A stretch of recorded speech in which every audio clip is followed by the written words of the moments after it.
Wybie looks to be about Coraline's age and lives with his grandma in a property not far from the Pink Palace apartments where Coraline lives. It is not known what happened to his parents, but we do know the fate of his great aunt. She once lived with Wybie's grandmother in the Pink Palace before it was converted into separate apartments. As discussed in the horror history episode on The Other Mother, living at the Pink Palace made her a target for the Beldam. In the movie, the Beldam spies on her potential victims through the eyes of this doll, which is placed in the real world for the children to find. Wybie's great aunt became attached to the doll, and one day she disappeared and became trapped in the Beldam's world. I think Wybie's grandmother suspected some foul play, because she moved out of the palace when she was old enough, and when it became hers, she renovated it into apartments, and didn't allow families with children to move there until the events of Coraline. We don't know why Coraline is an exception to this rule, but there is one line to suggest that she simply had to rent the place to the Joneses because of anti-age discrimination laws. Surprised she let you move in. My grandma? She owns the Pink Palace. Won't rent to people with kids. What do you mean?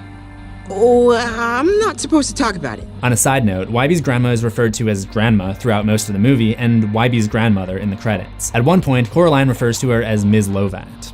Welcome, Miss Lovat. The woman doesn't correct Coraline, so by that logic, it was her son that was Wybie's father, passing down the last name Lovat all the way to him. The fact that she is Ms. Lovat rather than Mrs. Lovat also suggests that she gave birth to Wybie's dad out of wedlock, meaning that Wybie's grandfather hasn't been part of the picture for some time now. It's also possible that Coraline just didn't know whether to call her Ms. or Mrs. I thought we got past that, but this guy wants to bring it back. After the disappearance of her sister, she locked the doll away in a chest until it was reclaimed by the Beldam and turned into a Coraline doll, where it was then put back in the chest for Wybie to find.